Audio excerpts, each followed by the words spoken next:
Welcome to Lynn Cullen Live, talk radio without the static. Email your questions and comments to lynn@pghcitypaper.com. And now your host, Lynn Cullen. Oh my God.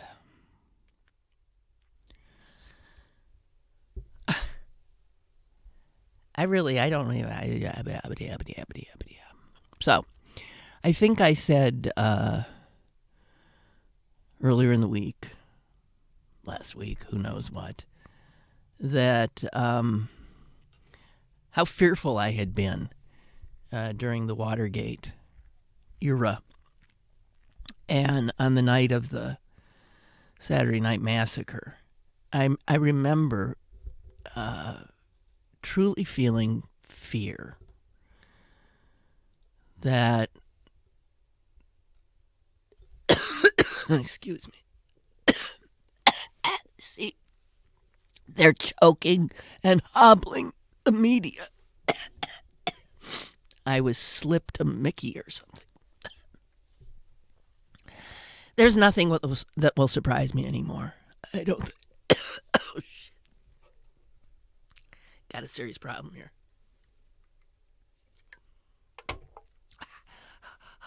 Okay. I think. Oh, God, guys. So, yeah, if you were too young to have been around for Nixon, hang on. It's just getting started. It's just getting started. And our own Senator Casey said yesterday that what happened was Nixonsonian. We're definitely in that ballpark.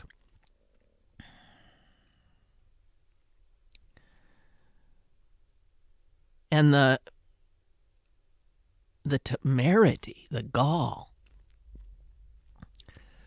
of suggesting that Comey's firing, by the way, done in the most unprofessional way one can even imagine, that Comey's firing was a result of his handling of Hillary Clinton's email investigation is so offensive.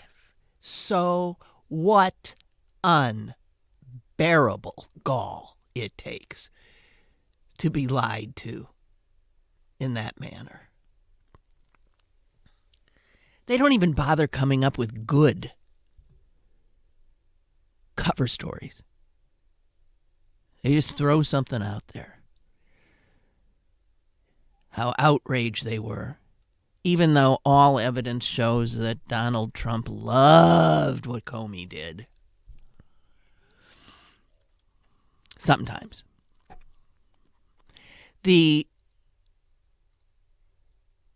Anyone knows that Comey was fired because he was getting too close to somebody. The heat is being felt at the White House. And so what do? You get rid of the guy who's doing the only investigation that any of us had any faith in. To rely on congressional investigations to get to the bottom of this is the height of naivete, given the way Republicans have circled the wagons around this monstrosity of a president they've given us. So the FBI investigation was the only one that you figured was really going after things quietly, was getting it done. In fact, just yesterday, news broke. This broke about, I think, an hour or two before the news that just blew it off the screen that Comey had been fired. But the news that, in fact, subpoenas have been issued for a grand jury sitting in I don't know, where are they? Somewhere over there in the East Coast, that are looking into Flynn and his ties to Russia. So, things are heating up. Subpoena is issued.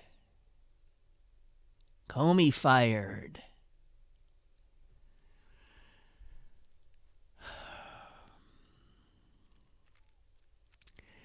I don't know. I don't know what to say. I guess what's most troubling to me is the silence still from Republicans. Most. And even those that offer tepid sound bites of this doesn't look good. I think we need to figure out what the blah, blah, blah, blah, blah, blah, blah, blah, blah. That ain't good enough. You know, nothing will force these guys to actually act. Some of them talk a little bit. Most of them just fall in line. I still can't get over the fact of how many members of Congress I have heard, these are people in the House, who have said without blushing, who have said, I work for the president. Isn't that what Nunes said? The guy who was supposedly investigating him. I mean, it shows such an extraordinary lack of understanding about how our government is set up. The three separate but equal branches. Any member of Congress who says, I'm working for the president or I'm representing the president should immediately resign his seat. He doesn't get Civics 101. Members of Congress do not work for the president.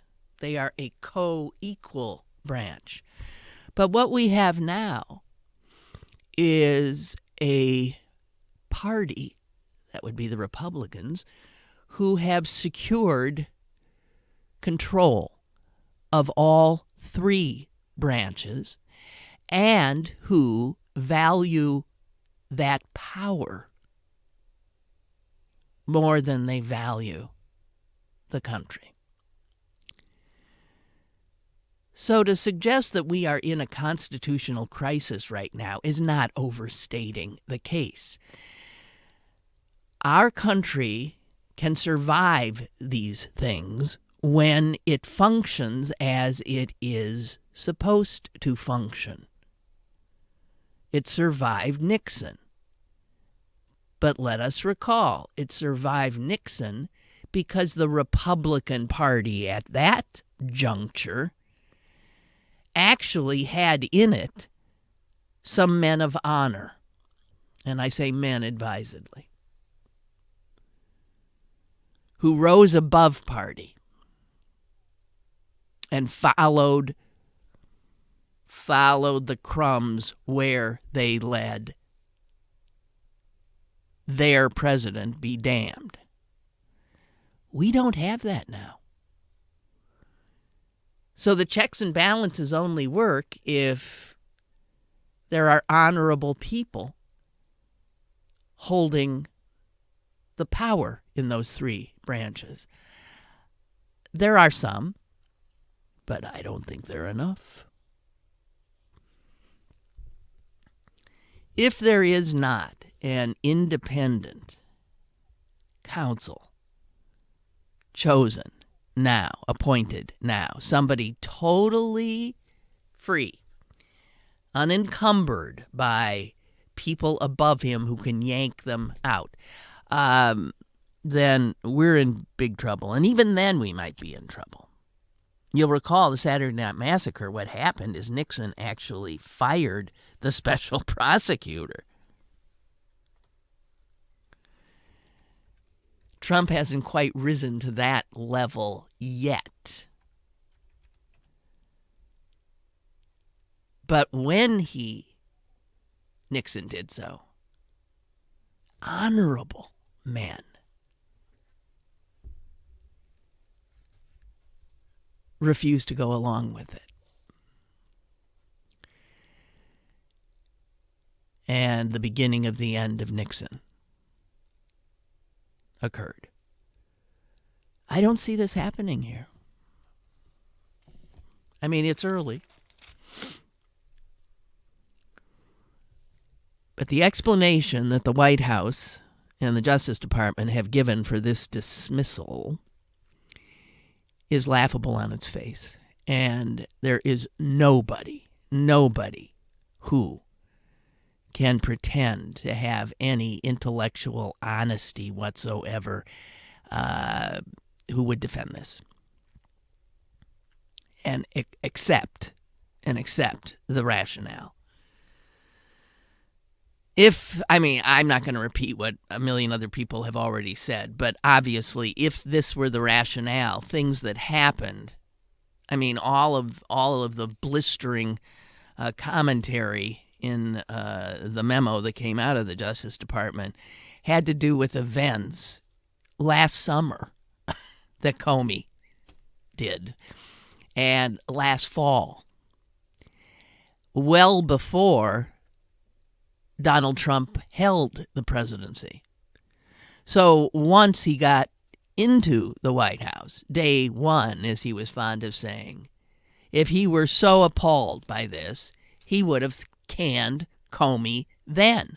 But he did not, did he? No.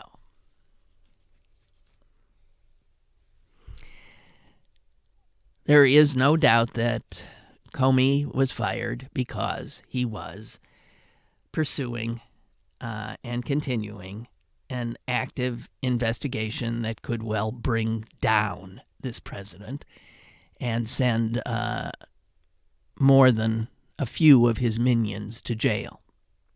That's the reason. We all know it. We live in the United States of America, a country in which presidents are supposed to be accountable, where presidents cannot act like autocrats. If you don't like what's happening over there in the Justice Department, you can't just go and throw the people out and put your own people in so they will go. Or can you? That's the scary part. And it's genuinely scary because you have Republicans in Congress who are continuing to resist any serious investigation. You have the one serious investigation now stymied. So what happens? What happens? One thing is we take to the streets again. And I'm a little surprised that this firing yesterday didn't have the same outcome as the president's travel ban, where people just flooded the streets. Now, they had a destination there, the airports. But we have a destination now, and that would be the White House and the Congress. And I really think Americans need to take to the streets. It's a very simple demand now. Appoint an independent special prosecutor. That's it. Fits on a bumper sticker. That's all. And so if these town hall meetings have been a little sticky for some of the Republican members of Congress, I think they just got a little bit stickier. Because right now we're in trouble. There is no special prosecutor. The head of the FBI has been summarily kicked out. And there is no public trust now in anything that this White House and its Justice Department does. And so we're left knowing that something serious has happened, has gone on, knowing that members of this administration were uncommonly intertwined with Russia, knowing Russia hacked and tried to affect our election, knowing they wanted Donald Trump in the White House. All of this we know. But an investigation is now, I suspect, on hold. Granted, there are people who were working with Comey, for Comey, on the investigation, who I'm sure today are working on the investigation. But there are other people heading the department in which they work. So resources will or can dry up. Pressures can be applied. And the investigation becomes wobbly and weak. This is a perilous moment. Make no mistake. A lot of the people who were around to witness the last unprecedented and perilous moment in American history, that was Nixon and the Watergate, are feeling more than the mildly nauseous that Comey said he felt. No, this is deja vu. Truly. It just is.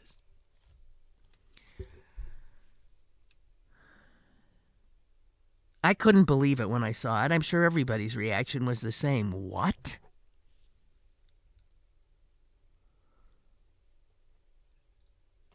And of course, I took to television because in a fast-breaking events like this, that's where you're going to have a chance of getting some information.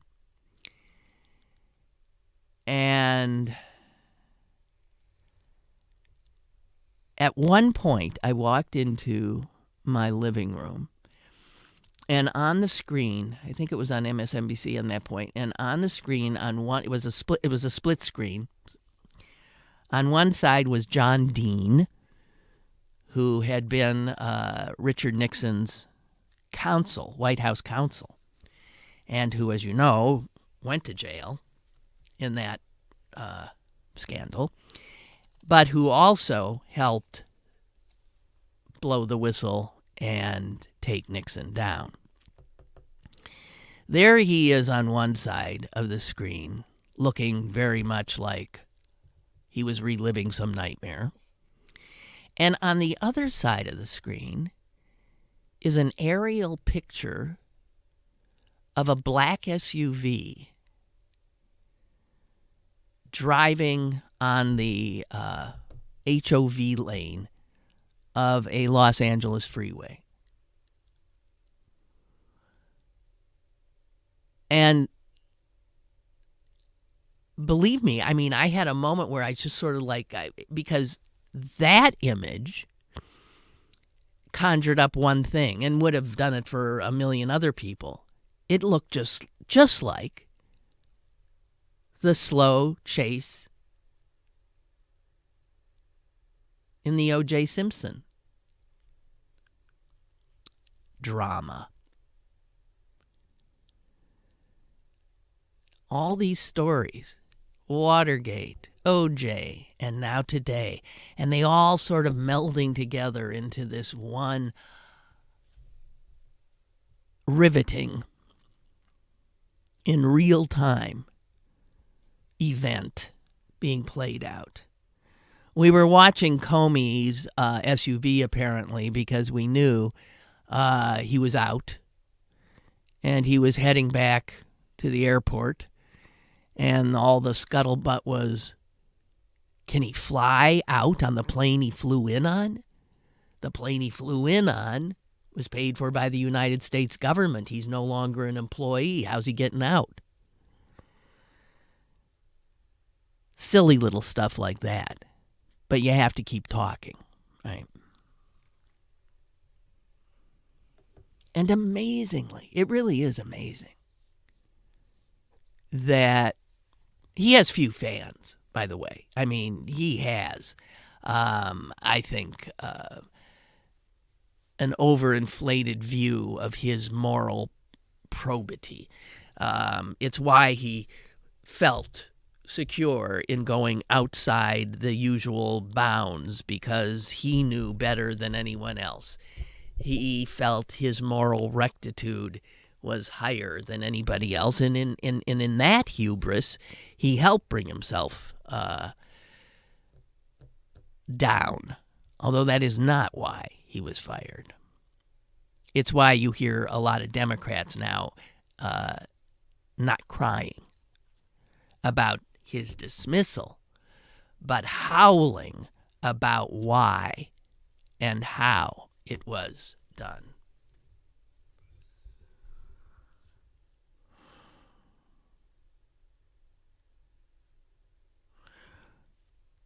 Anyone who's capable of thought has to figure that Comey's investigation was getting too close to the Donald. And so he had to be terminated. And they baked up this absurd story of why. And if you think, again, that this is not a constitutional crisis, when our three co-equal branches do not appear to be independent of each other anymore, we got a problem. I'll go back to what Barack Obama said when he was leaving the White House, or after he left. He said, this country we have only continues if we are active. If we choose to be spectators, it will not stand. One has to be active. This is a country based on a piece of parchment. This is a country based on a set of ideals and a structure of government put in place by men who we have revered ever since. Because it was genius, mostly. And it has worked so far. This is only going to work if honorable people in positions of power put the country ahead of themselves. It's the only way this one's gonna have a happy ending. And I'm troubled because I don't know where those honorable people are and if there's enough of them.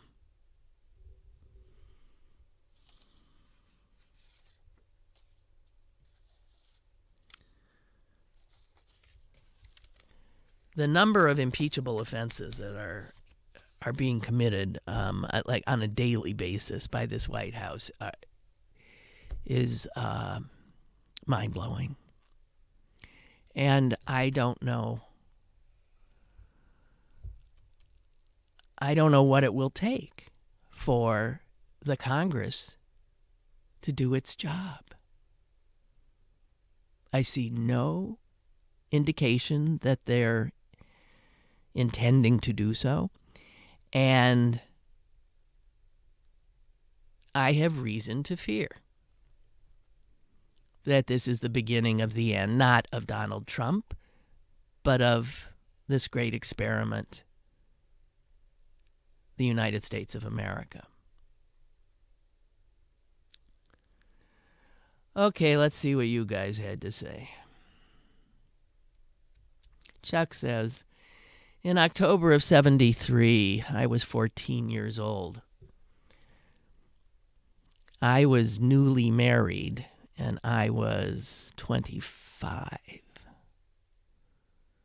Boy, I remember, as does Chuck. He says, I remember the Watergate hearings, and I remember the Saturday Night Massacre when Nixon fired Archibald Cox.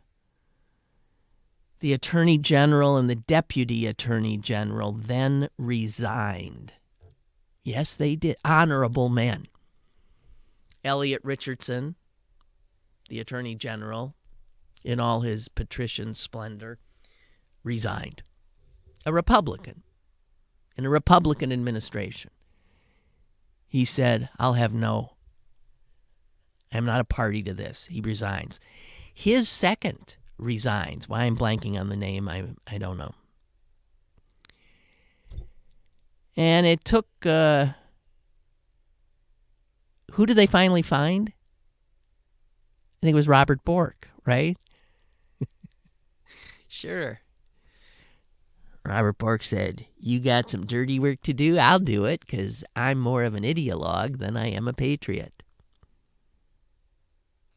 Chuck says, I'm somewhat of a political junkie today because of the Nixon-Watergate fiasco, and I remember my mother and I were glued to the TV for weeks. Yep, me too. It was vintage reality TV. That was the real deal. 40-some years later, last night, it all feels like the Saturday Night Massacre to me. There is a cover-up in the making. I'll put money on it. Chuck, I don't know anyone who would take the bet. Anyone who is willing to say there's not a cover-up going on, who would that person be? Well, there's a lot of them in the Congress of the United States. Really something. Henry says, hang on, Henry, I'm having trouble getting your thing up. For me, this is a crisis of historical proportions. Perhaps not since the Civil War has this country faced the possibility of becoming something that it is not. Where are the profiles in courage? Well, we're all saying the same things, aren't we? Where are the statesmen? Where are the men of goodwill? Only prayer and alcohol giving me any comfort. Well, I don't even have the prayer. This country is in crisis. Yes, it is. Yep.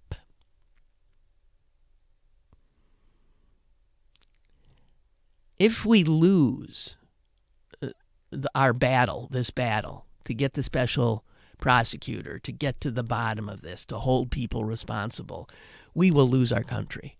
We will, as Henry said, have become something that we would never have imagined us being. You know, all stuff has a beginning and an end.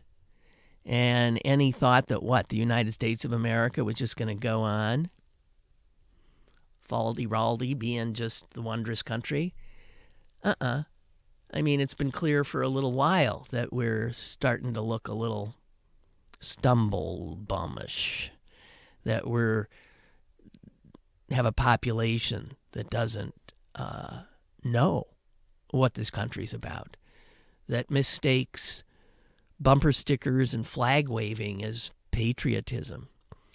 We don't have a serious populace, enough of one now. And I'll repeat it till I'm blue in the face. All those founding fathers saying things like, it's a republic if you can keep it.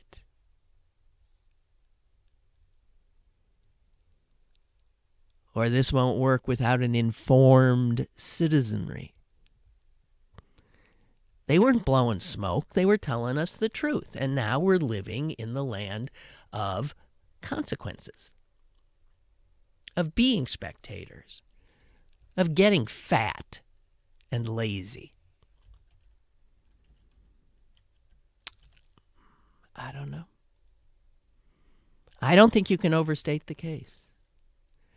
Chris writes, I don't know, it's hard for me to see any Trump ties to Russia.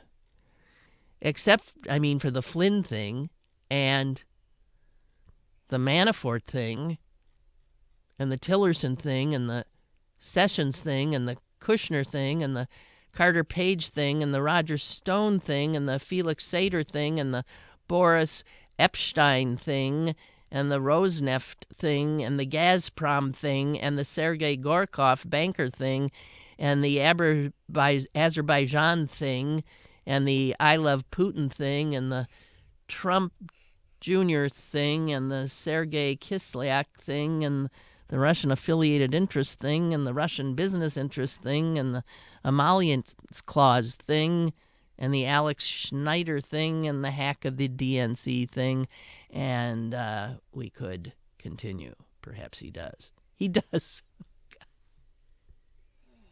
What's wrong over there? There's just too much all at once. Okay.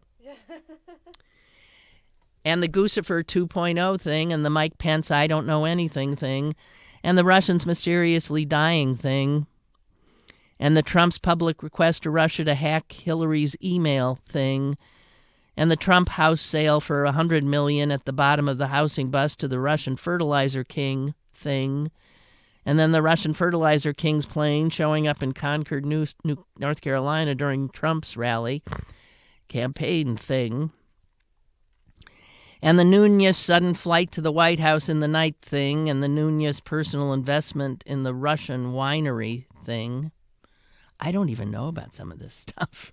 And the Cyprus Bank thing, and Trump not releasing his tax returns thing, and the Republican Party's rejection of an amendment to require Trump to show his taxes thing, and the election hacking thing, and the GOP platform change to the Ukraine thing, and the Steele dossier thing, and the Leninist Bannon thing, and the Sally Yates can't testify thing, and the intelligence community's investigative reports thing, and the Trump reassurance that the Russian connection is all fake news thing, and the Spicer's Russian dressing nothing wrong thing, and the Shavits not willing to start an investigation thing, and the Shavits suddenly deciding to go back to private life in the middle of an investigation thing, and the lead DOJ investigator, Mary McCord, suddenly in the middle of the investigation decides to resign thing,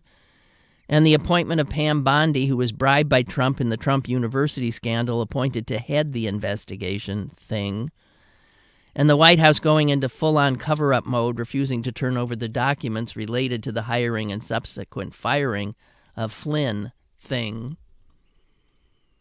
and the Chavits and White House blaming the poor vetting of Flynn on Obama thing, and the Poland and British intelligence services giving information regarding the hacking back in 2015 to Paul Ryan and him not doing anything thing, and the Agent M16 following the money thing, and now the Trump team knew about Flynn's involvement but hired him anyway thing.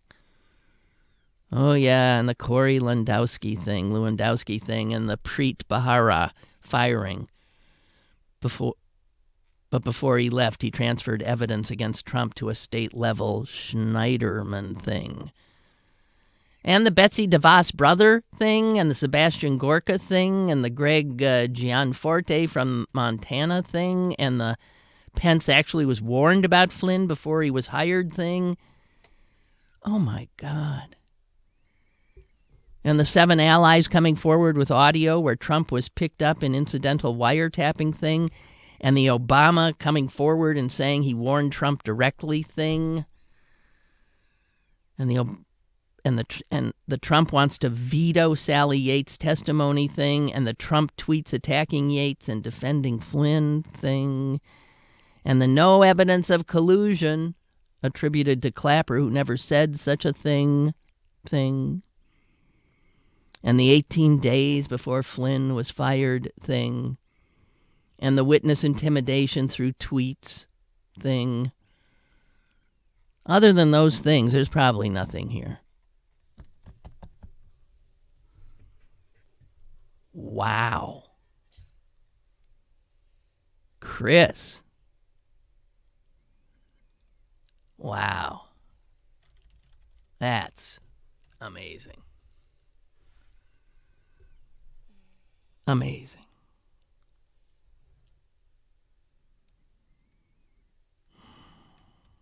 Dorothea says, Lynn, I didn't like Comey at times. Me either.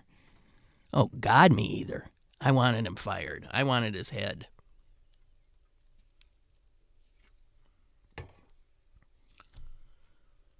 I mean, he was an equal opportunity offender. I mean, he went after Hillary, and he was quite comfortable then turn around and go after Trump.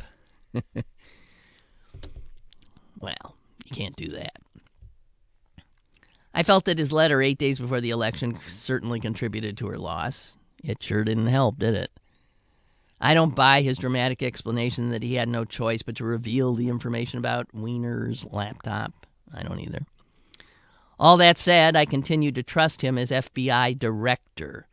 People like Comey, Clapper, and Yates, these are special people cut from rare cloth. And we need them. Well, they've been relieved of their duties. Every one of them. Gone.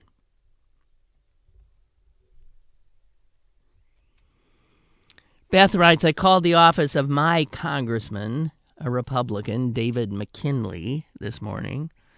I voiced my outrage at the Comey firing and the way in which he was fired. I asked the person on the phone, when are we going to have a town hall meeting in our district? We've gone through 3 congressional breaks and have had none. She responded saying they are taking names for phone town halls. Oh, teletown halls, yes. These are for congressional cowards. Beth says, I lost it. This is the way these SOBs are now minimizing all the videos of these assholes taking tough questions from the citizenry and having to face their scorn. Remember, in certain states, you can't record phone calls without permission of both parties? What a nice way to keep someone from recording this type of town hall meeting. Wow. Wow. And Pennsylvania's got one of those. That's true. Yeah, Congressman Murphy. He's afraid of his constituents. Senator Toomey. Afraid of his constituents. Profiles in craven cowardice. So I was thinking,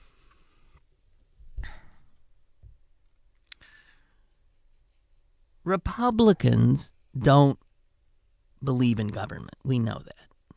They want to make it so small you can drown it in a bathtub.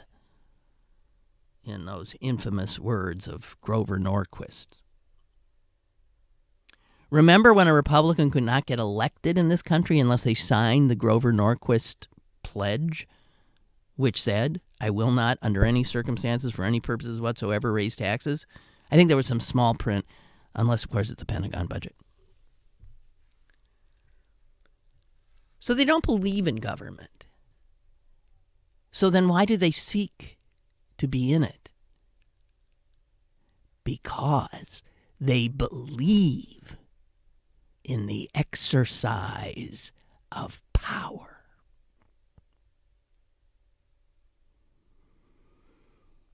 They believe in power. They lust for power. Democrats, silly folks that they are, don't crave power so much. I mean, they crave the power so that they can do what they are passionate about doing, which is governance. Oh, how silly. You know, helping people, making sure that the government works for the people, that the government is, in fact, of the people, by the people. There's a real difference there. You might disagree with what Democrats think the real good governance policies are and prescriptions for, but they have policies. Republicans just have power. And you see what they do with it. Unapologetically. Unblushingly. Unblinkingly.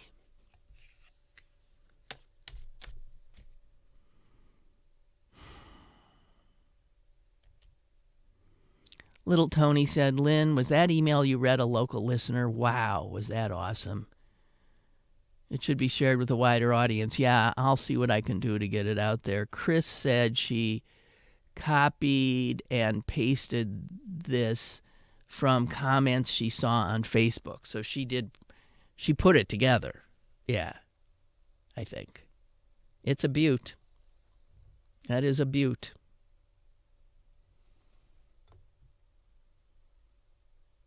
We can get it on my Facebook page, can't we? Mm-hmm. Yeah. What is it? What? Will you send it to me? Will I send it to you? Yes, I can try. Send it to you. Yeah.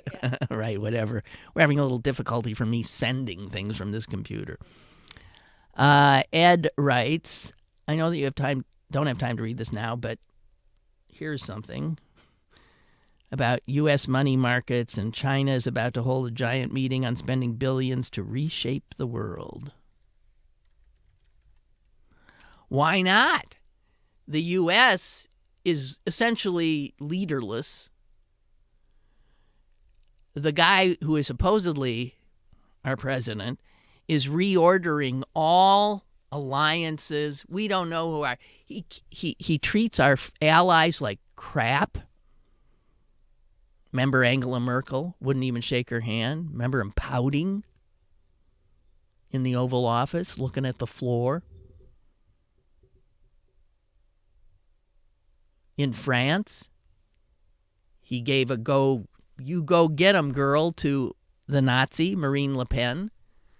She lost bigly. And now you've got a president of France who I'm sure loathes Donald Trump. He pals and gets cozy with the Chinese president who's been playing him like a Stradivarius.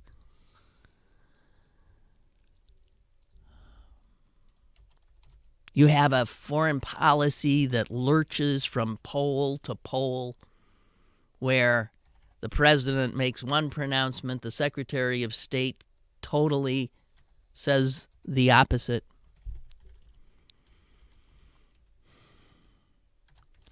China is understandably an ambitious country. It's a power, and it is well positioned to become the next global power that would be displacing us. There's an inevitability probably about it, but boy, is Trump making it easier for him. Man alive. He's ceding whole swaths of Asia to the Chinese and Africa. And he really likes the Chinese president. It's like he met him at a party and he liked him. I mean, that's the level, the shallow level on which this guy operates. So Ed says China's apparently planning a rework, of the world map of trade and infrastructure, including just about every country. However, their map does not include the United States of America. And here we are pulling out of the Trans-Pacific Trade Deal. Right. Well, but us pulling out of that says, okay, China, I guess you just go ahead. See all that whole big area there. You can take it. We don't want it. We're America first now.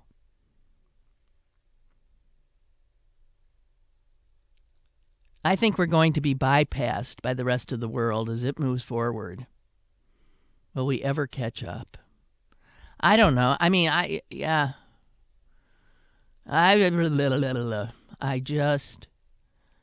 you tell me, guys. You tell me.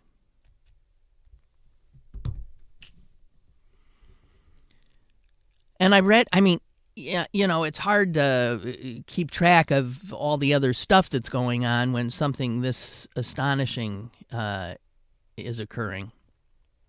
But a few little things. I was reading about the head of the national census. There's a guy who's in charge of making sure the census happens, as it's a constitutional requirement. He just resigned. This is a lifer. He's been there forever. It's his life, making sure that we get a correct count of Americans, where they are and what they're doing. He has resigned. So that post will be a post that Donald Trump can put somebody in. You know how important the census is?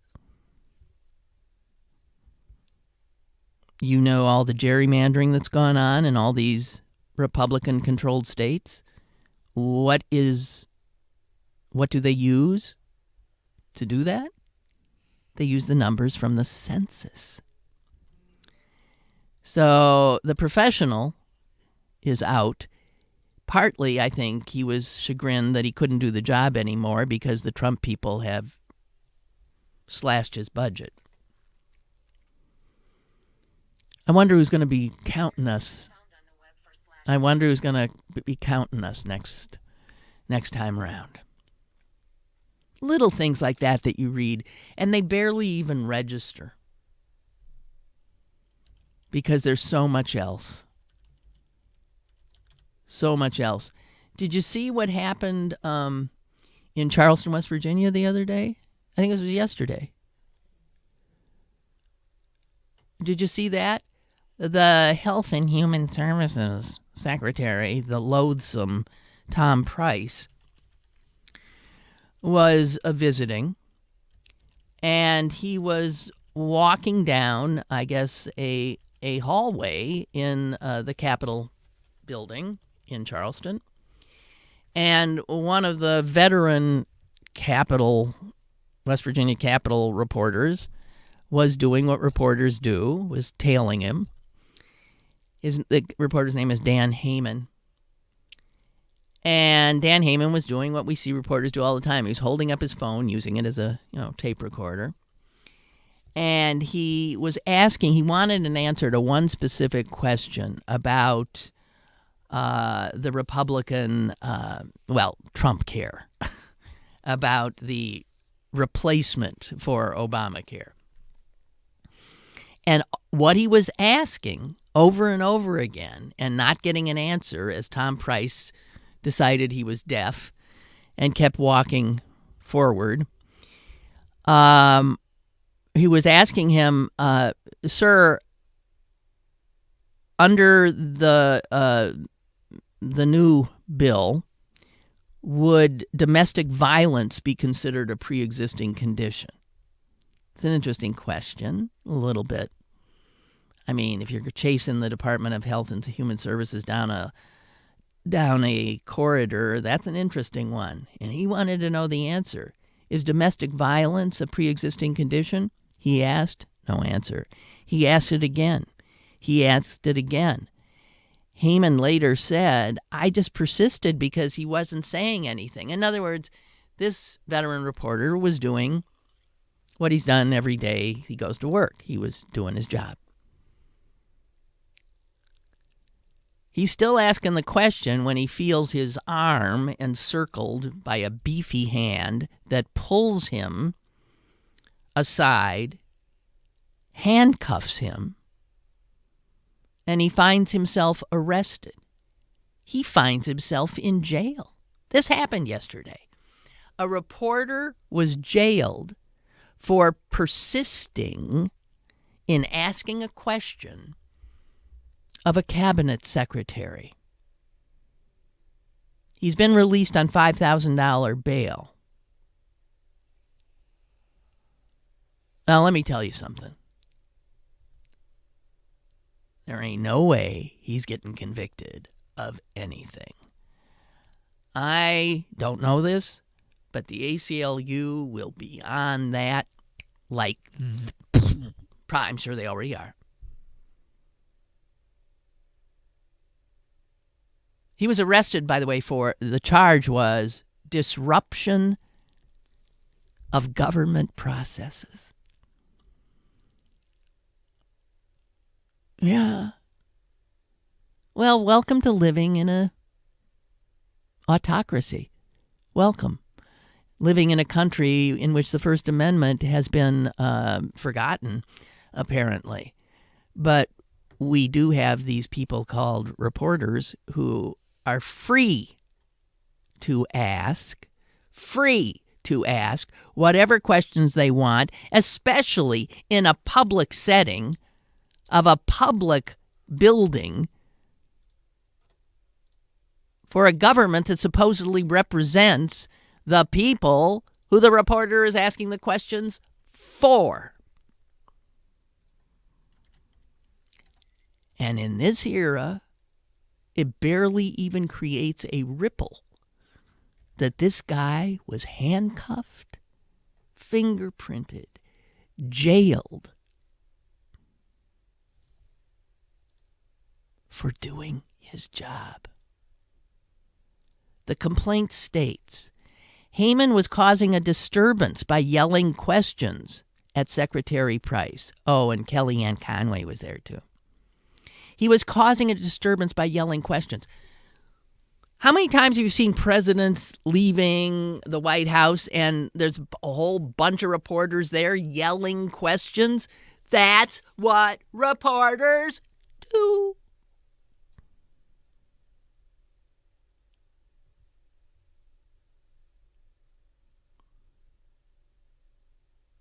The poor reporter says, no police officer before they grabbed me told me I was doing something wrong. I had my press pass on. Anyway, all the people there know who I am. He's been a reporter for 30 years. His work has appeared in the New York Times, NPR. He's been West Virginia based since 2009.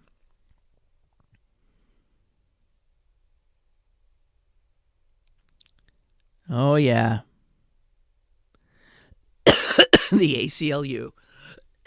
I didn't know it, but the ACLU of West Virginia said this is a blatant attempt to chill an independent free press. The charges are outrageous. They must be dropped immediately. The ACLU West Virginia went on to say this is a dangerous time in our country. Today was a dark day for democracy, but the rule of law will prevail. The First Amendment will prevail.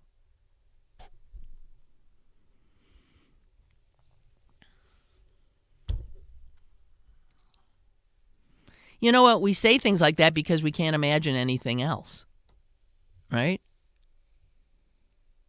Because that's the way it's been. We've stumbled a lot, but we've continued to move forward as a nation. And it's incomprehensible and unthinkable that these stories we read every day are stories of the country that we pledge our allegiance to and a country that I'm not necessarily speaking for you, but we love. I've always loved this country. I love a lot of people that I want to, break their necks on many occasions. You can love and be critical.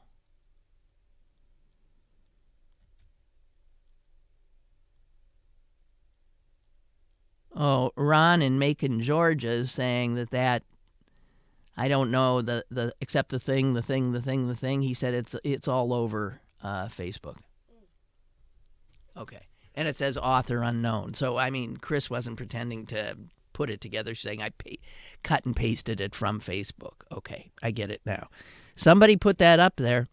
Some anonymous person who's paying attention. Well, chances are then you'll see it someplace else, but we can stick it up too, I guess.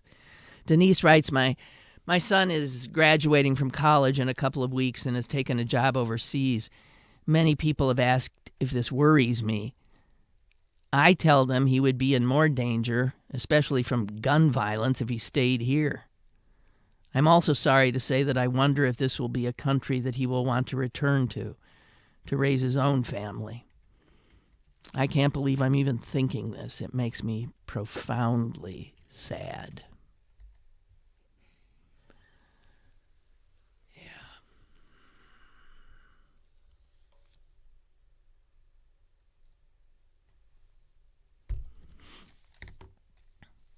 Do you see another thing that our wonderful country's doing now? There's some kind of a effort to target Haitians who are in this country, who managed to get here fleeing whatever the horror du jour was, whether it be the hurricane or the earthquake or the government or whatever, the disease. And a number of Haitian immigrants have made it to this country under a special humanitarian program that allows for people who are, literally in fear of their lives to come here for shelter. All of a sudden, the Trump administration, according to the Associated Press, that all of a sudden the immigration agency is asking a lot of questions in the Haitian community about people's criminal history. What is it about brown and black people that they so despise? What the hell is it? They just assume, I don't care if they're homeless and hungry. I want to see if there's any criminal history here so we can throw them out.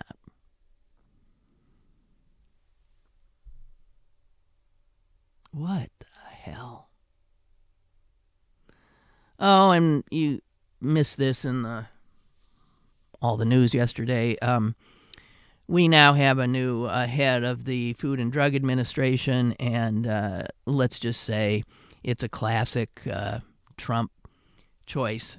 A guy who just walked out of one of the major pharmaceutical companies, and now he's walking in to head the agency that regulates their products.